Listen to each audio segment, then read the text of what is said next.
think about that because that makes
and I really don't have to sit closer to the mic.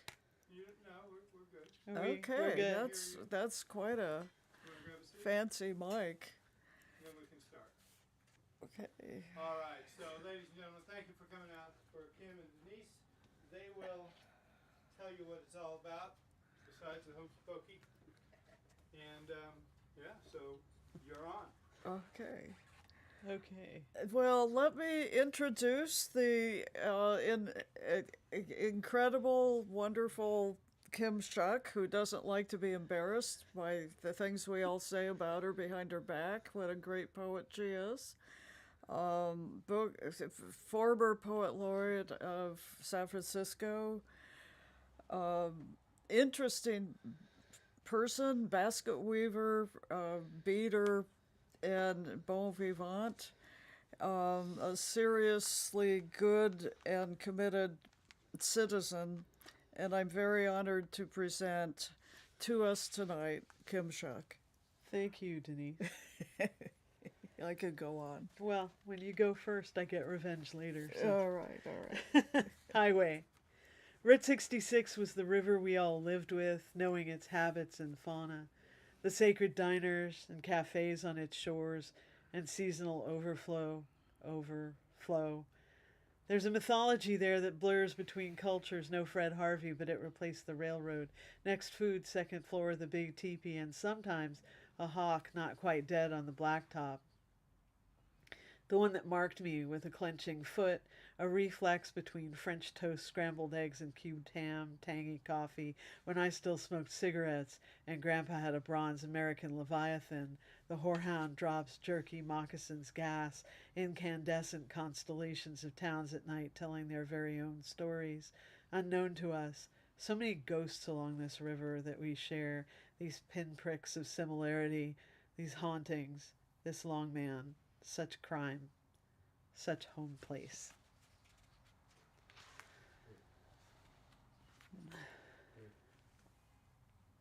Borders get in through the eyes. Some mornings we bring our border with us. Nothing is inexplicable. You are a hostage to your gendered body. Respond faster, react faster. The keys are complicated or illegal, bound in with some confused moral scaffolding that still holds womanhood as judgment. And we are judged by what we owe, even to people we've never met, never imagined. You brought your borders with you, and they are apt to expand without notice, prone to mess. Slivers of border like the ice queen shards might get in through your eyes and sing change, vibrate change. People like us are unpredictable. We're an inoculation. We bring the borders along with us. We bring them with us.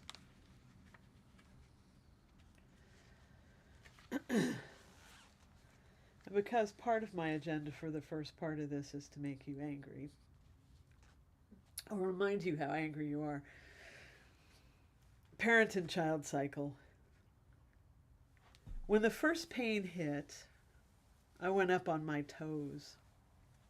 Birth dances you, and all the people who will breathe at you, speaking for myself, they were of no help. My son and I, we did that dance together, became two people. It's another kind of storytelling. 2. We took the stereotypes in our hands and tore them up. The worlds we've created between us, parent and child, human and human. You curled there and whispered stories of healing into my fever dreams. We have adventured. 3. Cleaning Grandpa's desk, we found the Mary of Czestochowa, her black skin rendered in silver metal. Isis, by any other name, still brought her lover back from the dead and claimed a son from him. Isis of sky and wisdom, wrapped in blue as I have been, just feeling the heartbeat, the damp skin, the wonder of a new person. 4. We carefully mark the places where the world changes. Pack our borders, our toothbrushes, our walking shoes, rewritten in every watershed, every story shed. Children of corn walking north. The sons of corn performed the magic as they were told, and the people were fed. We are dusted with pollen. We are walking north. 5. The child shows me the mark of the scorpion on his leg, and I show him the mark of the spider on mine. We've walked dangerous miles, he and I, separate parts of the same story. The gods took a handful of cornflour, some blood, and we were born, danced, went up on our toes. You may have been born differently, but this is our story. 6. Children in cages. Disprayer and genetic memory offers a panic. Stolen children, the sacred geometry shattered. We carry our borders, we who are blood and corn. We reach across rivers, we call to our cousins, we burn the copal. 7. This part of the story isn't written yet. We're going to have to write it together. And now I get the great pleasure of introducing you to Denise Low, who was a professor at Haskell Indian Nations University, was the Poet Laureate of Kansas, does all kinds of work supporting younger Native poets, poets generally, and publishes work that she thinks should be published and she doesn't see being published. So please welcome Denise Low. Thank you. Thank you. And thank you all for coming. And it's BART and Beckett is one of my favorite places.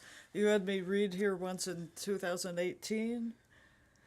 That's and, very likely. And I loved it. And I am honored to be back. And I'm glad that BART and Beckett prospers.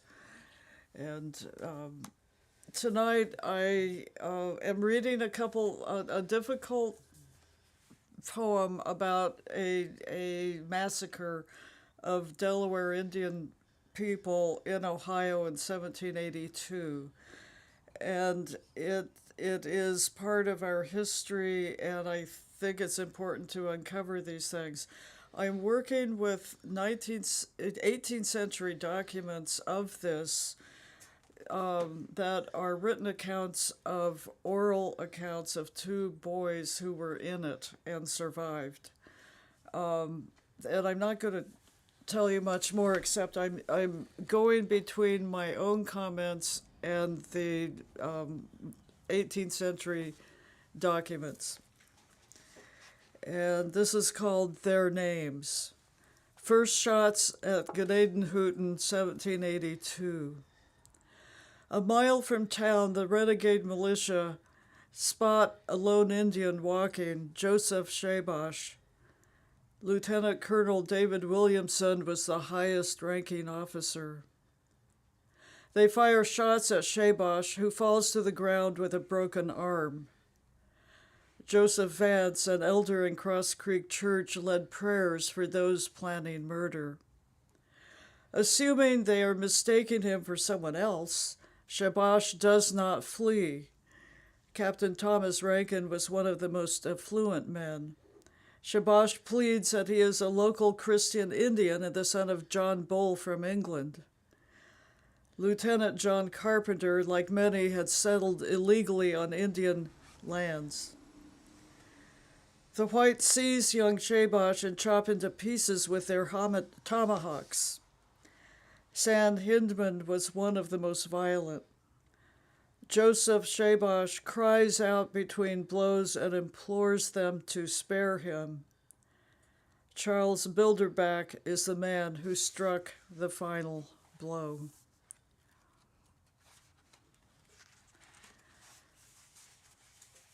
A River's Witness.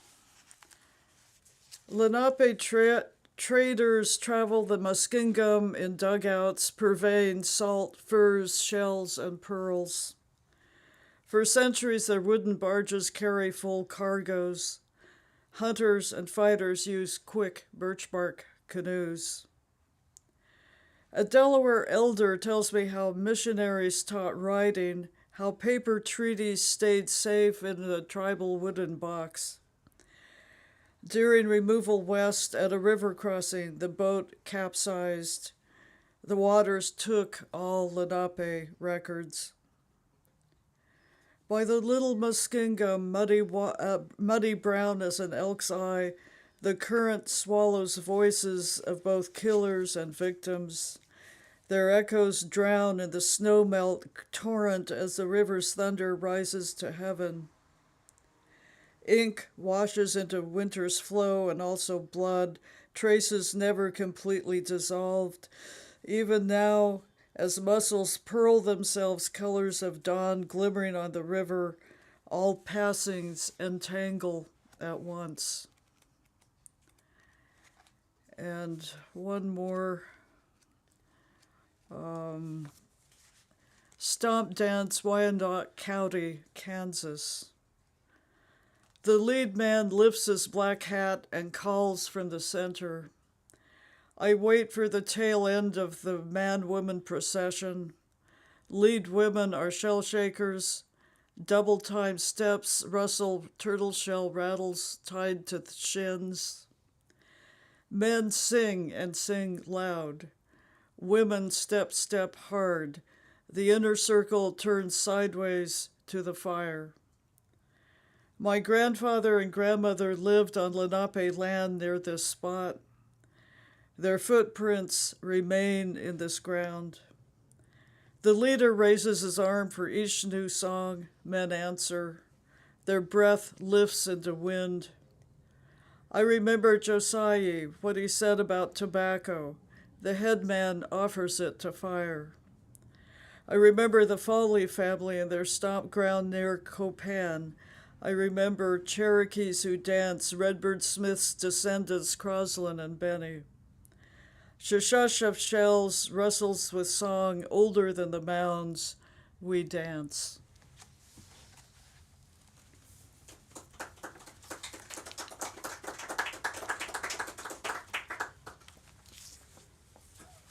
Got your copy? Yeah.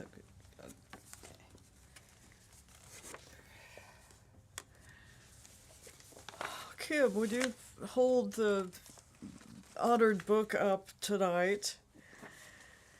And this is a project she and I did together, and I'm not even sure why. I was looking at my deer poems, and there were deer that knock on my gate regularly under my bedroom window, and they've definitely been part of my life, and then I realized you have some deer poems and could write more, and then this project turned into this book. There are certain, I don't know, I don't even know that this, I was going to say there are certain people where they'll write you and ask you for specific kinds of poems, and you just go, of course, you can have whatever you want. But then I do love working with a lot of different people. But Denise and I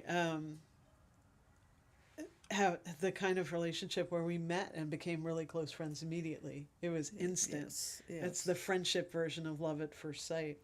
And so whenever I get to work with her, for whatever reason, I'm down. Okay. I'm right there. Okay.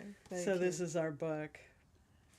Sunset deer gather on Strawberry Hill in a cold time to sing the bone moon. Last season's fawns cautiously shape the poem of remembering with their bodies arched, heads back, wait for planet rise, chill echo ceremony in this city of veils and semi-silence. Evaporation. As sun brightens mud, runes spell stories. Hoofprint by hoofprint, they pick gingerly backwards in time. Along a dried riverbed, another ghost, a flood's whorls of motion trapped in silt. Once I felt such a rush, a love moving through my veins and beyond. Elder doe carves the hillside near the rubbing stone, carves with the passage of her days. She knows both growing aches in her rear left hip and stories that say where the water, where it travels, where the local mint, the sweetest roses. Elder Dole folds birds out of her own growing wildness, and in a burst of joy dances the spirals of a well-spent year. Lower Pecos River. Inside Comstock Cave, 100 mescal beans in a basket, red clay pigments and patina ceilings painting still alive where a deer's lightning antlers on a dancer's head, a dancer steps 4,000 years. Walking on, doe. Memories of sun and ripe warm fruit spool away against the plum tree. Listening to root systems underground, taste of air running through the eucalyptus, but she isn't running now. Flick of hooves and tail, with the sweet of ripe, some overripe plums. Breath. One more. Breath. White deer chiaroscuro, that pocket of night between midnight and dawn, witching hour, not a deer's usual time, yet two reflect moon's brightness, just rough-furred edges and silvery light. They float closer to each other, garden statues, come alive in this tale halting time, black nose to black nose, blocky doe profiles, backlit in a sky's long views. Unmoving, they become small with others, downhill among junipers. Look, Father's death mask glows in shadows, but no, it moves. It is a white deer, an albino separating from night, its face real, believable as the dead among us. The doe says, I guess. She says, every deer finds her own way. Survival in the city, she says, well, it's not designed for us. Leans her head to the side, no one way to be an urban doe. We find our level, like water, we wear away the edges. White deer again. Tree shadows shake the bedroom walls. In glaucous light, caught in spectre arms of a maple, no longer there. Their hooves sunk in soft rot, feel the lost tree. They stand weighted with bone and flesh. Their breath huffs cold air. Moon adds its lick. Land's End deer press their foreheads against mystery trees, wear strings of shells that softly tap as they dance. They wander the labyrinth, an imported question tucked in between blue-eyed grass and hummingbird sage. Haunted road. Fur grizzles against tar, this quiet roadside hell where a deer spirit seeps upward into the sky as earth tugs apart its velvet hide. At this crossroads, Godspeed. Poet doe, ears flick, tail signals she doesn't notice, eats one pepper nut and listens for her introduction. Earlier, strap hanging on the end Judah. Could they fix the brakes? Could they fix the brakes? It's barely accessible to split deer toes, this city. This city. My broken, forbidden indigenous identity. I find Julie Buffalohead's painting called Blood in a Single Tree, drenched in reds. A crow holds chalk, draws a spiral portal where words can rise in smoky prayers. Against the wall, a raccoon bleeds from fatal wounds. It reaches for blue. A deer lies on the floor, tongue lolling, its side covered in panca flower designs. A man in a suit turns his cougar face to me. Na Shawanaka, white man, woman, what have you, I, done? Water ceremony deer gather on ocean beach with the blowing sand. The does come in 2s and 5s on public transit, hoof, cars with fawns and grandmas from all of the hills. The ones with shoes take them off. One elder doe offers paint, not to everyone, but to some. One doe, who is known to be silly, plays a 49 rhythm on her hand drum, just a measure or two, then brings her new water song, an offering to the Pacific. Quivira Way. Coronado follows the guide named Turk, a pueblo from Pecos, to monotonous cuestas. Golden Eagles skim sightlines to the Rockies, Flint Hills, Sand Hills, Smoky Hills. Old seas crumble under the Kaw River's loops. Small in fields are black cattle, deer graze. Deserted buffalo wallows flood with cattails. Below, the Spaniards' rust spurs spin in dirt, journey deeper. Library does walk right through the door. Heads high, settle at corner tables near windows, gather piles of books, read up on restitution, then walk slowly across Manor Drive, make the cars stop on the steep hillside. No hiding. They dye patterns onto their hides in bright pink and forest green, words from old grimoires and hoofprint writing from before the invasion. Library deer cast careful deer circles and murmur beneath the pepperwood tree. Wonderland. Tumble down spiral paving stones dotted with golden chanterelles. Glimpse the downslope menagerie, carved wooden bears, brass deer, bluefish. Sight, blackbirds baked on tiles, geese swimming in pigments. Hold gilt frames steady, ribbons of prisms drizzle. Pretend wild roses will stay full, winter will not strip birches. Garden fawn, settled between wild pink roses, their greedy hooked thorns, and tree dahlias, spot and spot of dried loquat leaf, or strategic fir, dark wisdom eyes still as wonder. Garden fawn, levitation. The psychic says ghosts float above ground. When deer waver in fog over steaming asphalt, I believe. Front on, only ears show, but sideways, northward, full bodies appear. Soft tan fur, solid torsos, brown cherub eyes. They move obliquely in pale light. They do not stumble, but veer to cedars. Hooves never touch.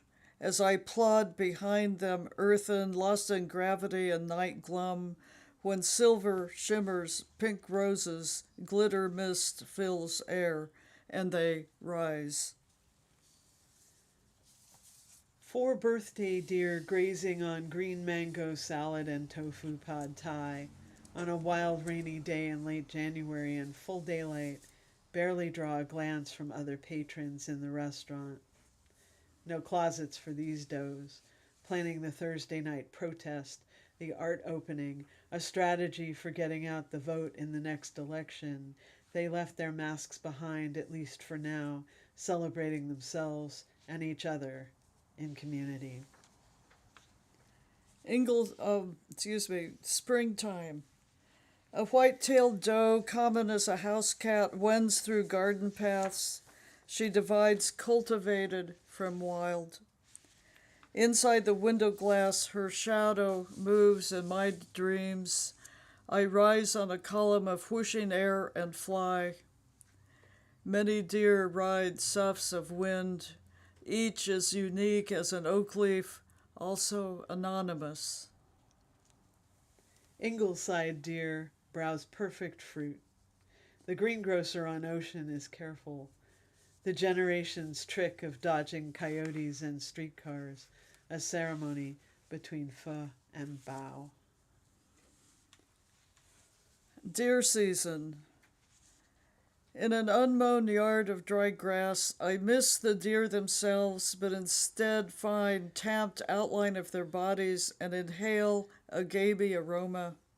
I see the secret bower they create when they press as one all night and breathe. Moonlight speckles their hides. At sunrise, like stars, they disappear, But since they are shamans, their spirits remain. Presence of deer is a blessing as sun brightens, as wind quickens from the coast. Under the freeway doe, in the cold, tent collects moisture from her breath. Wind rains it back. She pulls the gift blanket over her head and waits for dusk. We'll gather chamomile and yerba buena in the places stripped of concrete or blacktop. Urban refugee doe, tent in a rainstorm, pulls her person mask into place, heats water for tea. Ode to Deer. Hooves beat against the wooden gate and my eyes open. Dawn brightens our golden iris sight. How effortlessly you move in memory, a riddle with no answer. I went deer hunting as a child. The rifle smelled of oil. Underfoot the woods crunched. Choice springtime foods are pink roses and jasmine. In autumn swaths of acorns disappear. My sister cooks a tender backstrap with hull corn. Communion remains on my tongue. Beneath agave spikes, a fawn lies motionless. Neighborhood children hush quiet. You pick your way along the stream, shifting heft of 8 prongs. I recall this for years.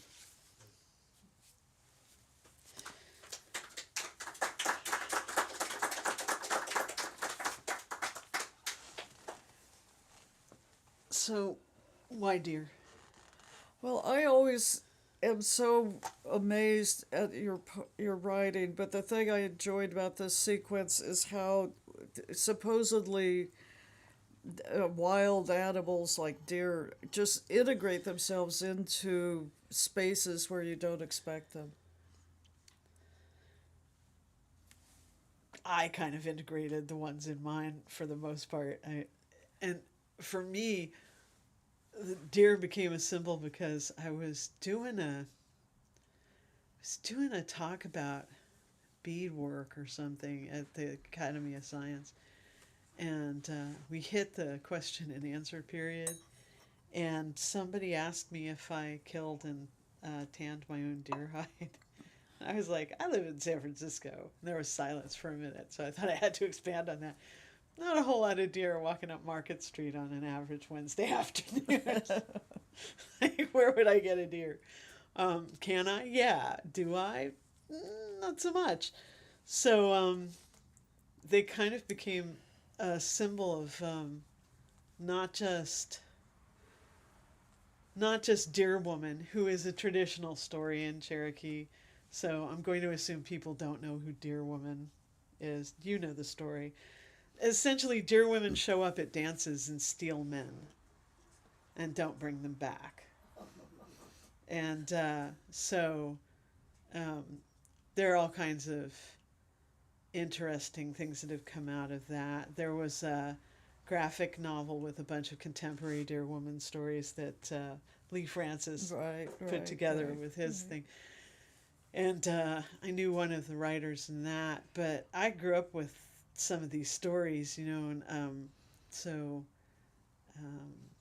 you get into these sort of teasing, flirting sessions with guys, and they're like, "I'm going to have to see your feet first." And it's not a foot fetish as much as it's making sure they're not going to be stolen.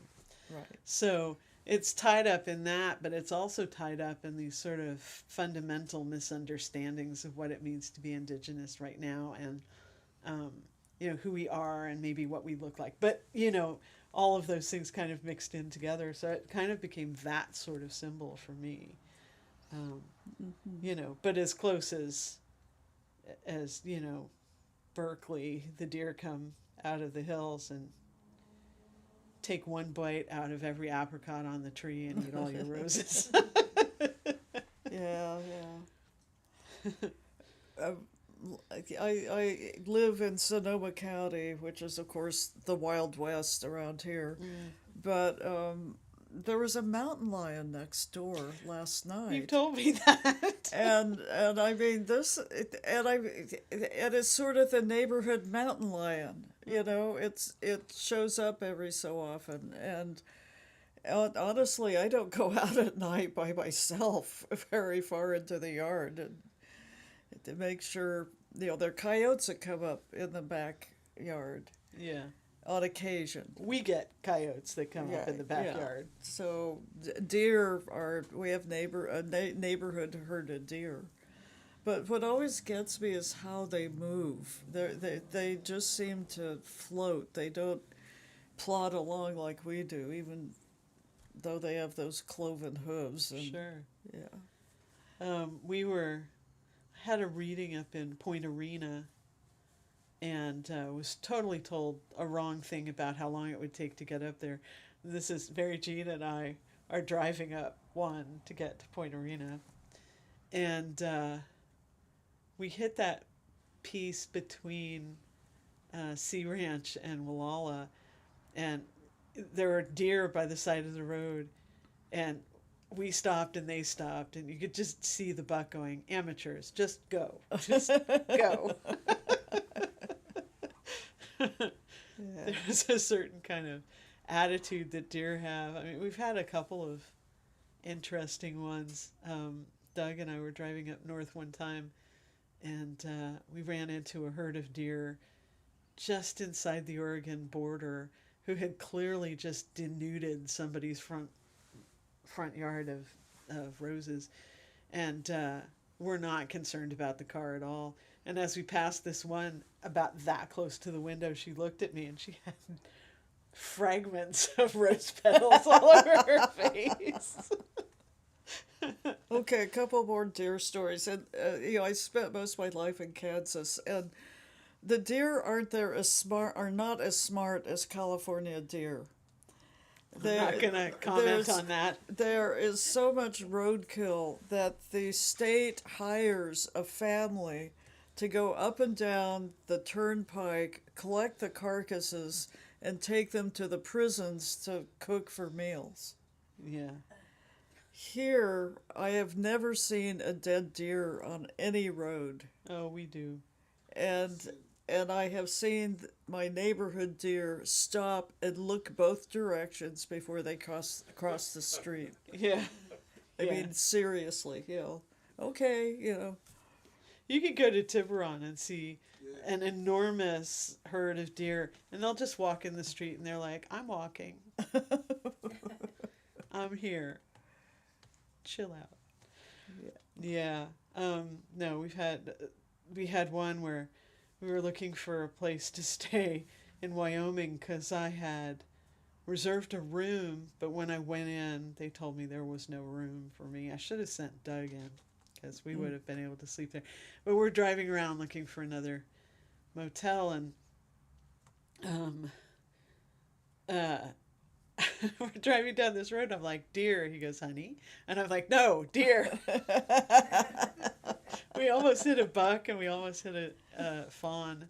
And at that point, we decided to sleep in a lay-by. It was just like, forget it. Right, yeah. But you want to read a couple more poems? And by a couple more poems, I will define what that means in a second. Okay.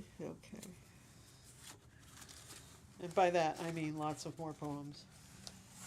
And how much? Many. Okay. Okay. We'll go back and forth.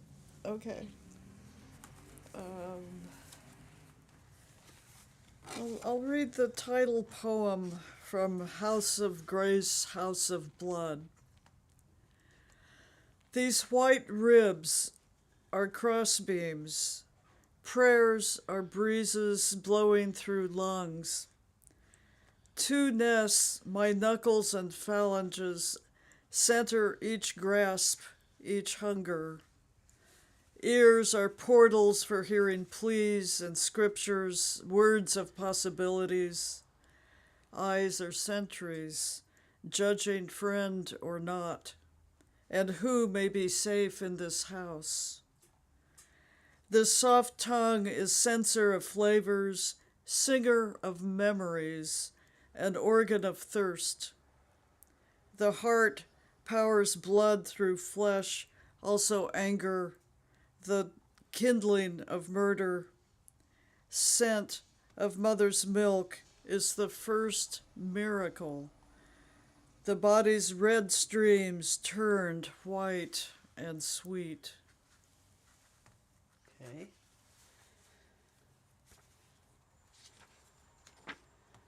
So in 2023, some of you know I write a poem every day anyway, but in 2023 I kept them all and made them into these little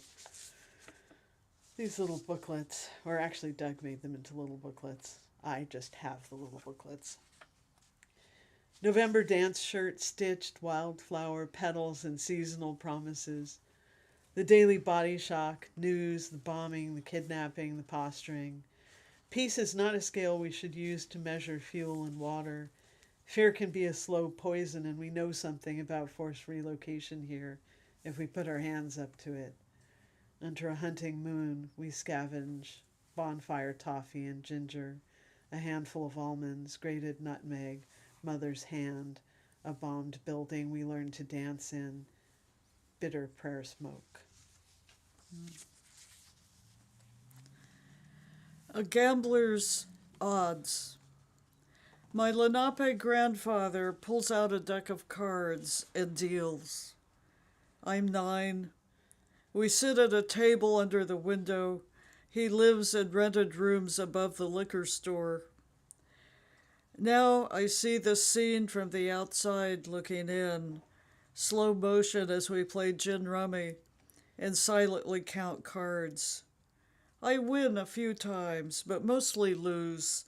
So I learn how to hold my temper, patience, respect for his experience. My grandfather reshuffles the cards. Try again.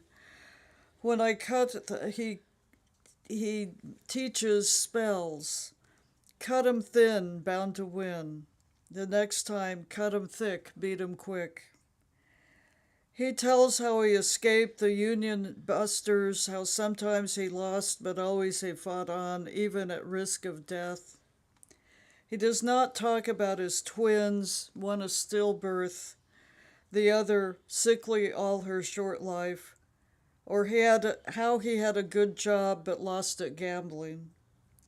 He never had a winning streak, yet here he is, teaching a shy child how to fight, how to take chances. Wow. I'm often asked by Cherokees who want to go back home what they should do, and I have 2 different sets of advice depending on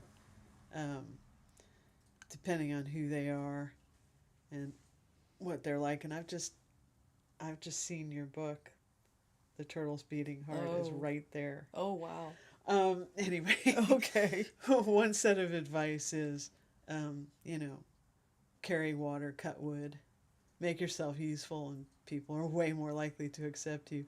But the other one is, you should really learn how to play poker and cribbage before you go back to Oklahoma.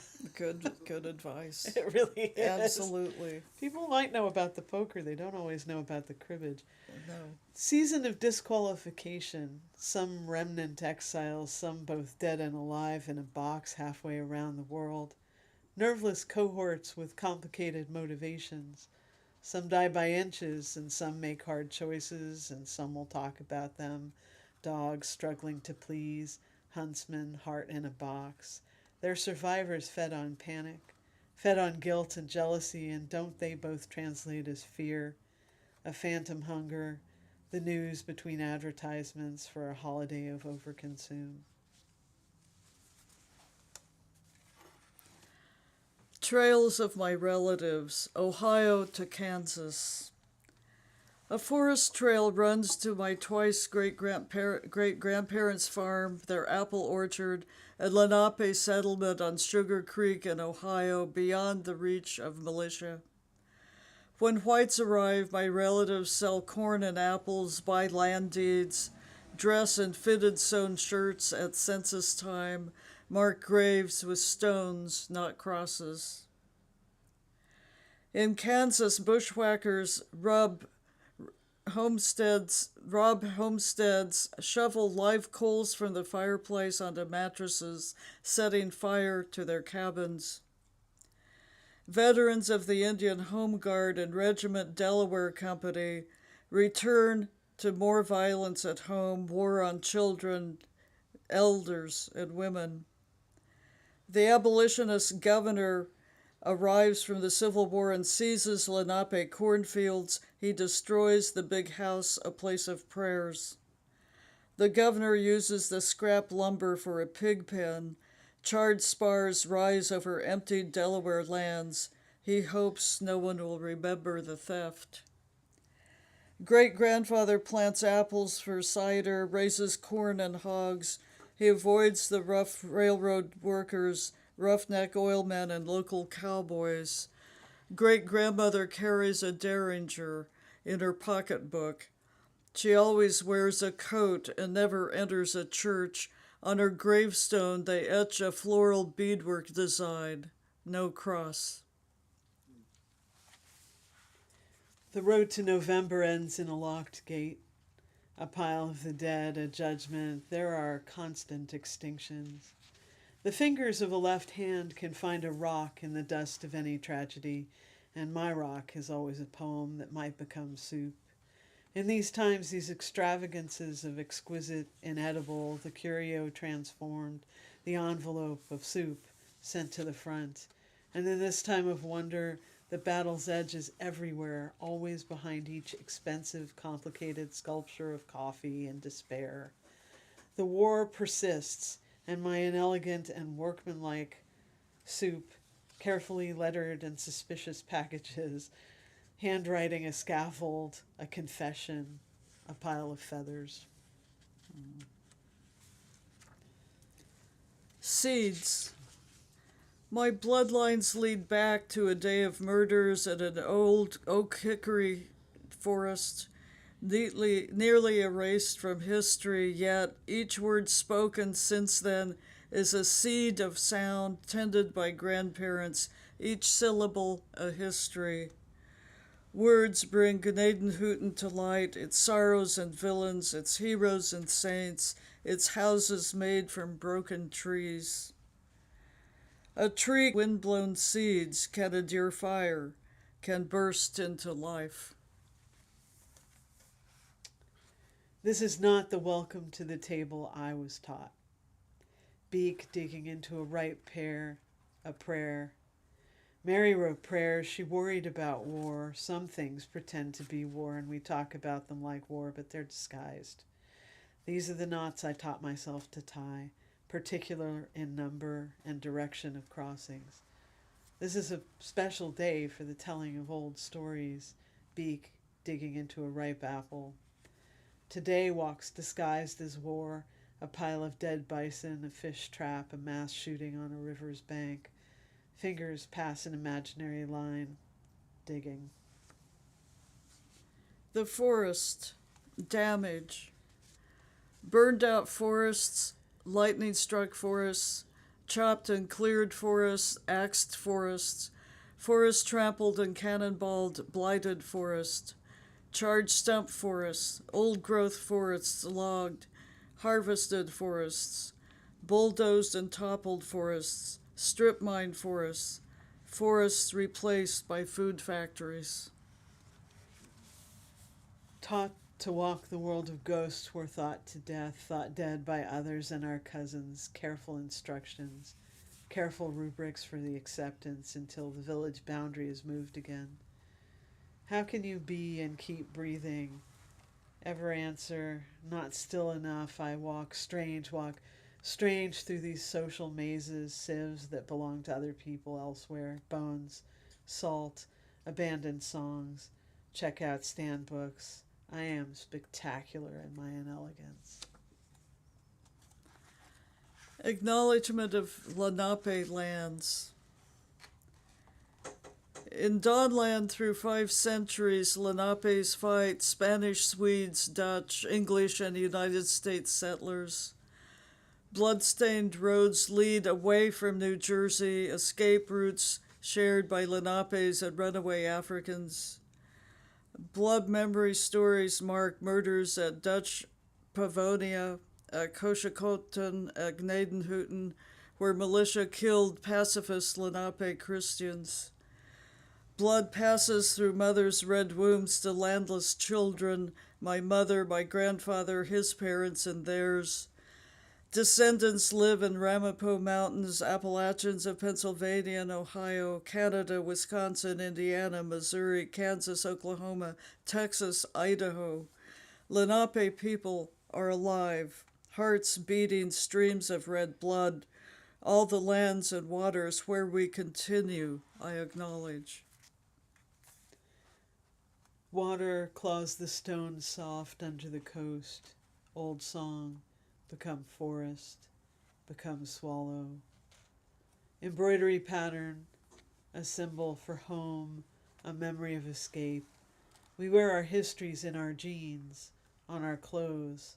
We decorate each other with loss.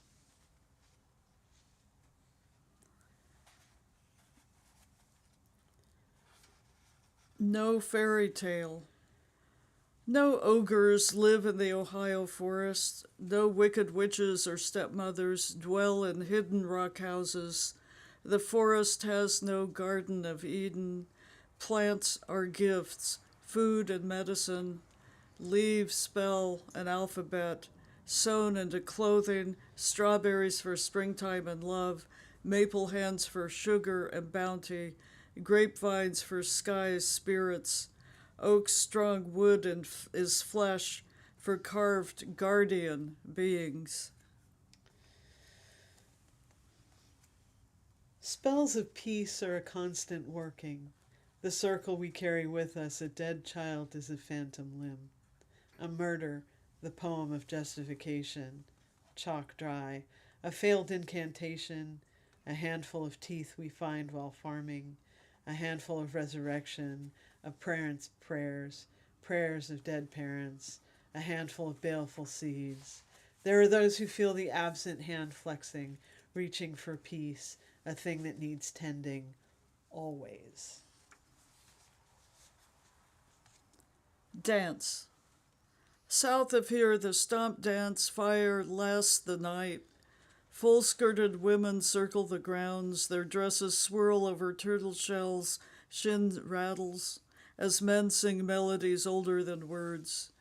When I awaken in soft light, the drum echoes in my ears with the swish of shells. The day will be blessed. Where my feet touch earth is a place of renewal. This day I dance. The pretense of a shared language of accurate translation, but someone has to choose, because words often mean self and opposite. Definite article, difficult to define, means an image that I expect. Indefinite article means, yeah, okay, you can add your idea to.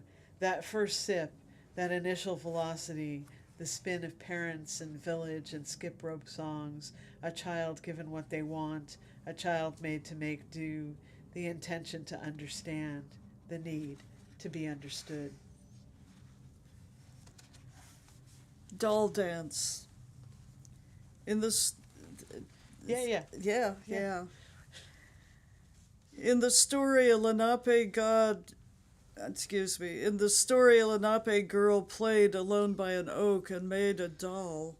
When she added eyes and a mouth, it said, "Keep me, I can help you." But the girl left it behind. That night in her dreams, it kept crying, "Where are you?"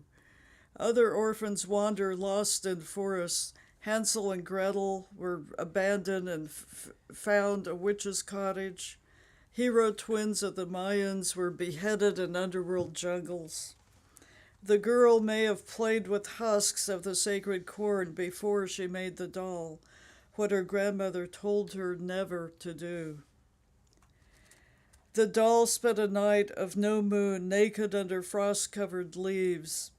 At dawn, the Lenape girl ran back and found it shivering and alive.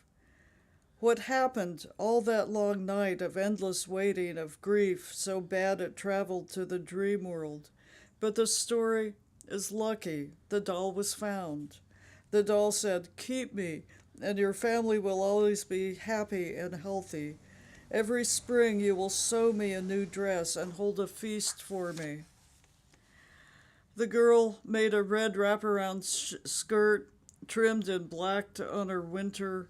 She listened to the doll and learned its dance, its song, its love of corn. My great-grandmother dressed her dolls and honored them each year, even though she never learned the doll dance in Christian, Ohio. She had no otas, but knew of healing from such dolls, not baby dolls, but guardians. She dressed her own daughters in red finery because the world would depend on them. Grandmother taught my mother to sew clothes from her children's leftover fabric. She sewed new finery for the family's dolls, skirts for the women, vests for the men. Each Christmas, my mother made me gifts, hand-sewn doll blouses, gathered skirts. Each year, I hid disappointment until my dressed dolls came to life. We are actually approaching the whole "this is a strength maneuver now" kind of level of reading. It's not just for us, but for people listening. Yeah. So maybe the best thing to do right now would be to ask if anybody has any questions or comments. Talking about the not seeing tears in San Francisco Yeah. after the COVID in 2021 in Paris. Yeah. They saw deer in the city of Paris. Isn't that interesting? That does happen. That's because they were not working, no traffic, so the deers came to the city. Yeah. And the other day, actually last week in Laguna Street, there is a little park, and I went with my daughter and my grandson, and there was a coyote right in that little park in Laguna Street. Wow. It was amazing. I have seen a couple of times in Golden Gate. Oh, yeah. Coyote, but this one in the Laguna Street. So I have an experience of, I used to, during the pandemic in particular, I had these friends who were street cats. I didn't own them. They didn't own me, more accurately. But we would hang out together on my porch. And I used to get up first thing in the morning and open the door. And I got up one morning and opened the door. And all three of the cats that had been hanging out came right into the house. And I was like, we don't usually do this, guys. This is kind of... And I looked outside and there were like 4 coyotes sort of drifting up the street. I'm like, oh gotcha. Close the door. Right. Okay, come on in. Yeah, that was an amazing time, wasn't it? Just that slowdown. Nature was showing up more because the human being activity was kind of stand still, so the mother nature was getting its own food. I've been in this city a really long time. I was born here. And we are right by where, when I was a very small child, there was actually a bridge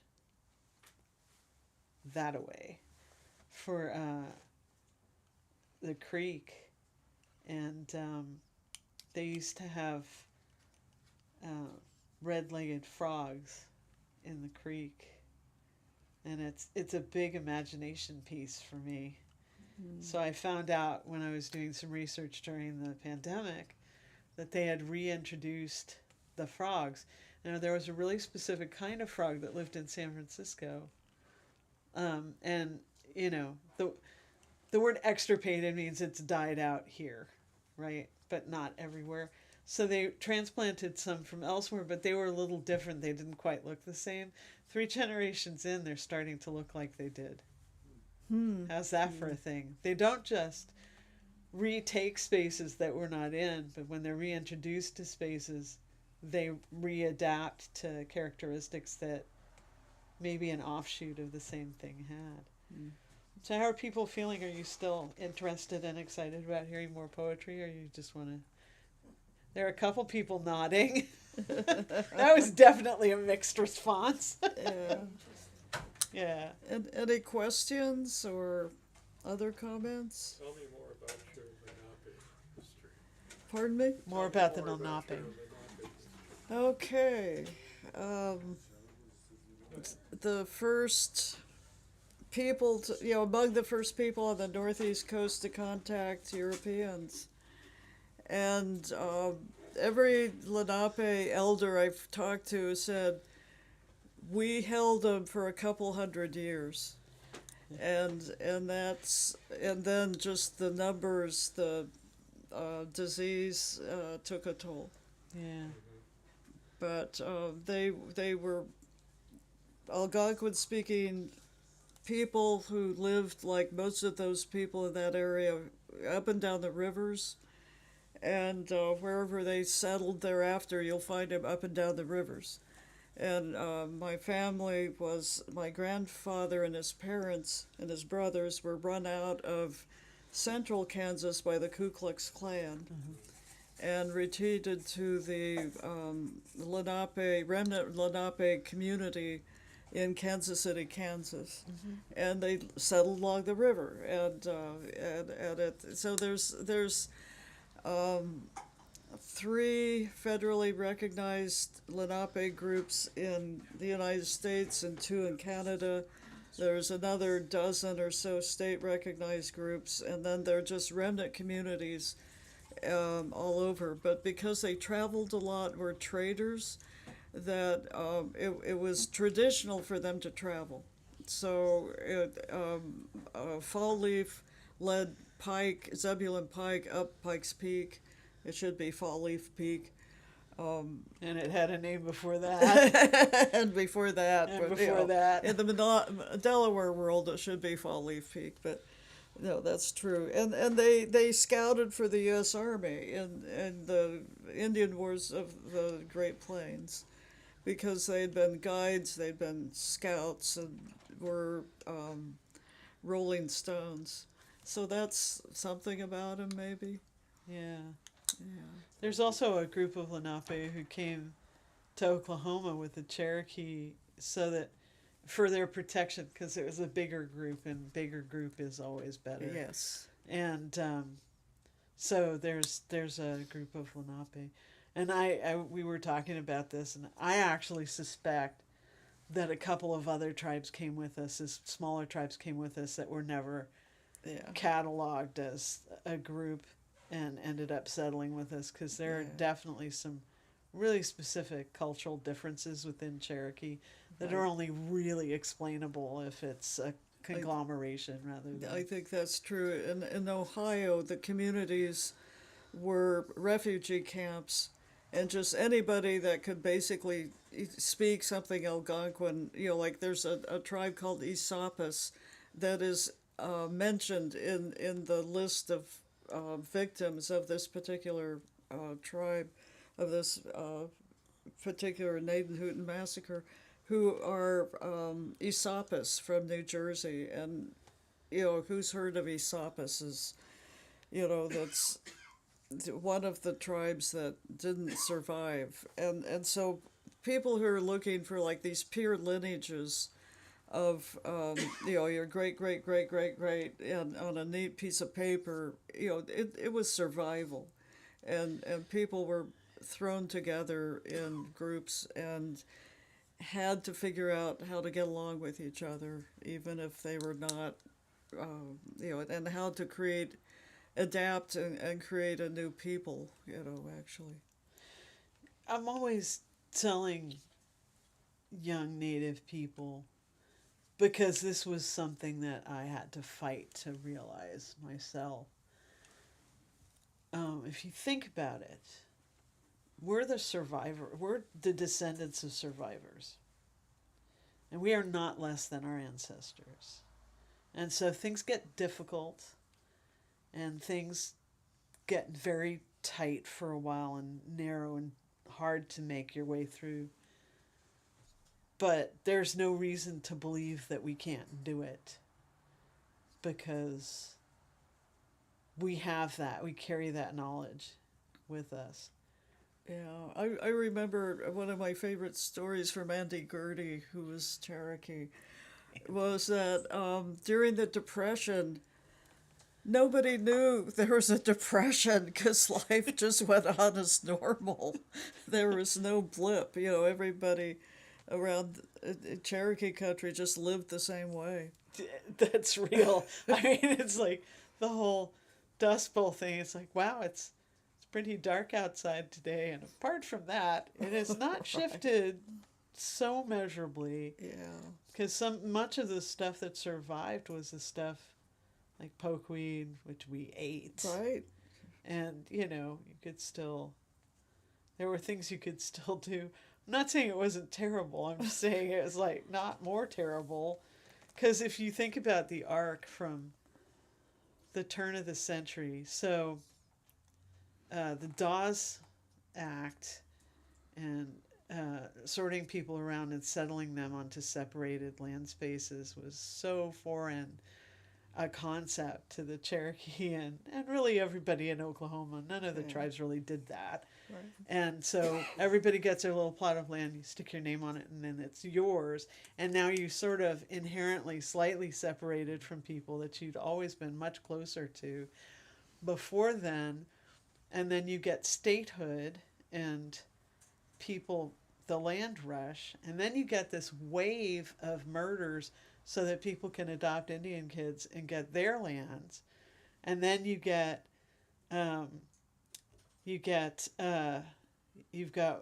World War I and all of the various raft of things that happened in World War I. And then, you move into Prohibition, which sort of didn't really affect Oklahoma very much because they'd already had a dry clause in the statehood thing, mostly out of a combination of things, but primarily it was about anti-native racism and how we're all drunks. And then, so you've got this arc of absolute tragedy, which sort of leads into the Dust Bowl and the Depression, and people are going, how is this worse than 20 years ago? Yeah. Include things like the burning of Black Wall Street. And there was just, it was not a great, the 20th century was not lovely for Oklahoma. No. And I think the thing that I have been thinking of this last week is, here we go. Right. Here we go. And we're tough, and we will keep fighting.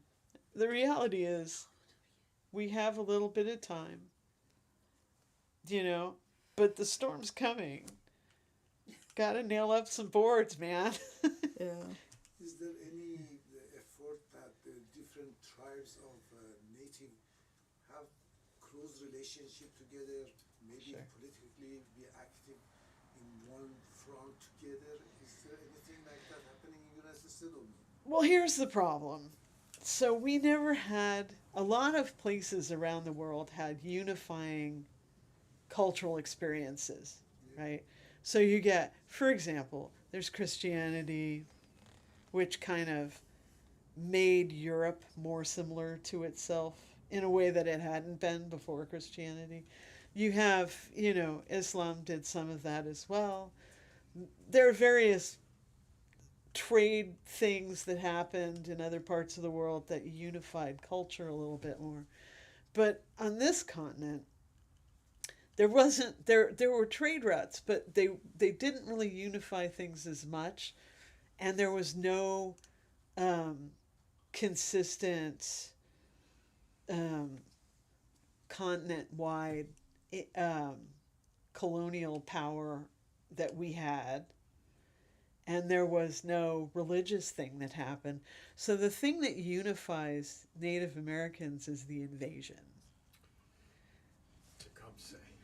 I mean, okay, fair enough. But still, it didn't, you get little flurries. You get Ghost Dance, which is the end of the 1800s.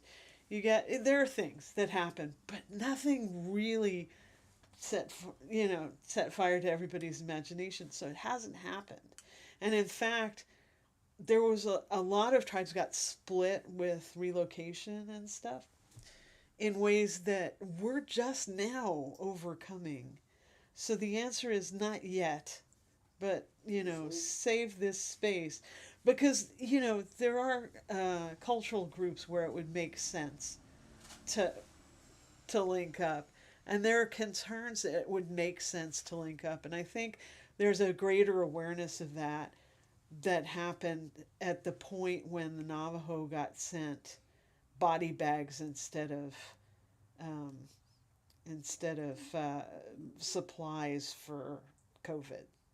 I think reality set in a bit more, But we have to overcome some things within the tribes, which are you have serious religious traditionals, and then you have people who've been proselytized to the point where, they've adopted this other way of being. And I almost just said something that would have made clear that I think one of those choices is a bad one, but there are people's choices to make, right? So it's hard to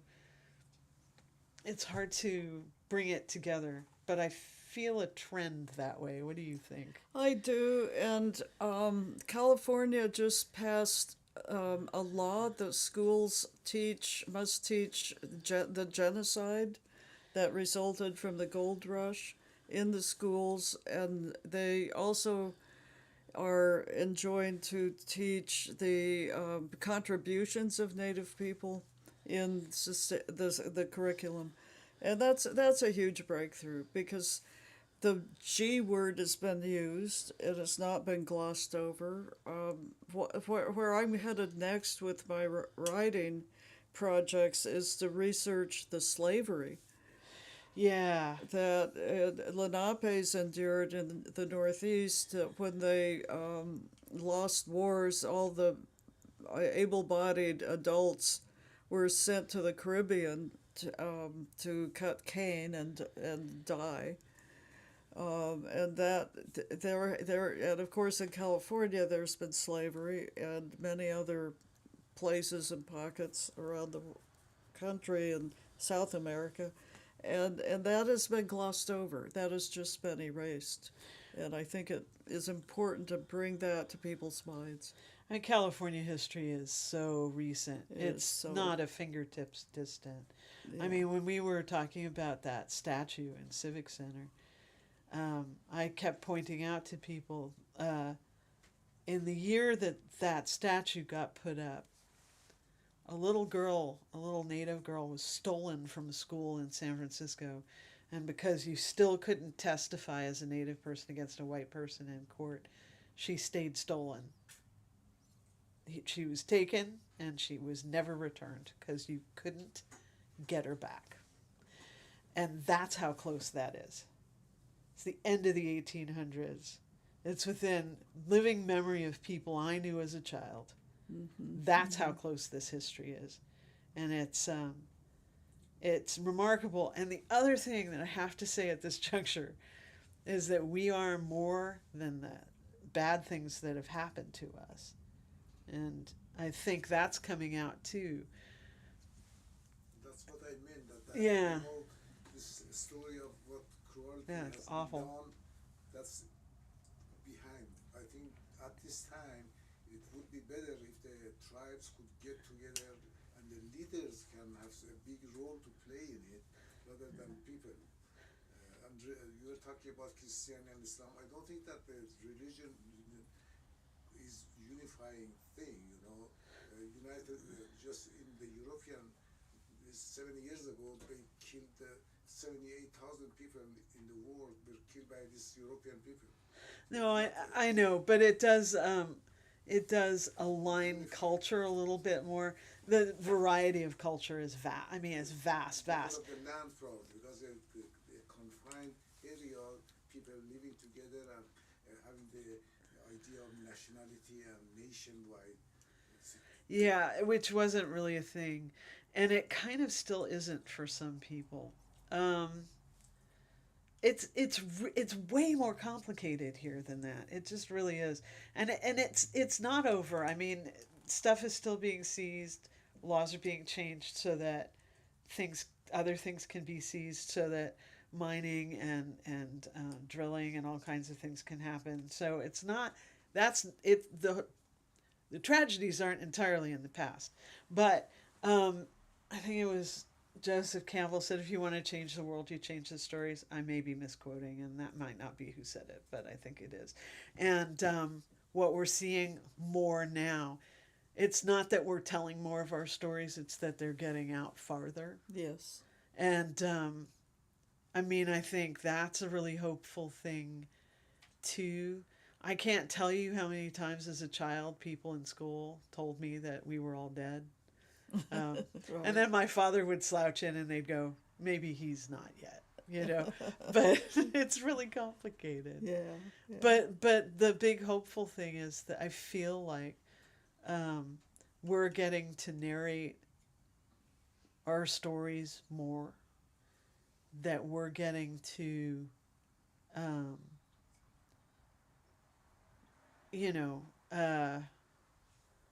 determine the context of the way we're our stories are experienced. The difficulty, of course, is, I mean, I find it fascinating between the two of us that I feel like you and I have written the same stories a couple of times, like before we knew each other, Yes. before we'd ever met. Yes. And I think that's pretty interesting. So I feel like there's a way in which the stories themselves demand telling. And I feel like that's happening. Yeah. Anyway, do you have a final thing to say, Madonna? Those stories are what save us. They define us. They transcend time. They are shared in a non-physical dimension. And I think that we tap into that cultural shared tradition when we speak and when we use language, when we dance, and when we sing and when we write. I think that's right. Yeah. I think that's right. So I'm going to end this up with a thing that I always tell people about bookstores that support poetry. We get to keep what we support. Buy a book. Doesn't have to be one of ours. You're in a bookstore, buy a book. Thank you for being here. Thank you, Eric. Thank you for all you do all the time, forever. All of this stuff. I'm delighted that we got to spend this time together. Oh, this was fun. It's Thank you. don't see enough of you, and thank you all for being here. Thank you. It was great. Thank you. Thank you. Yeah, thanks for coming out. Let me see. Have some wine, have some water. May I take your picture? Oh, sure. Sure. Sure. I'll just stay right there. How do you